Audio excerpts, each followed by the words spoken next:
สบายดีข้าพเจ้าอาจารย์สัมภจันทร์ไสยเทพถากว่าเบิ่งคลิปแล้วมีคลิปใดที่ถึกใจก็อย่าลืมกดไลค์แล้วก็กดแชร์กันเด้อที่สำคัญอย่าลืม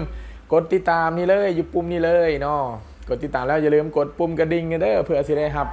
รู้ข้อมูลต่างๆจากทางเพจยอดซ้ายของพวกเขา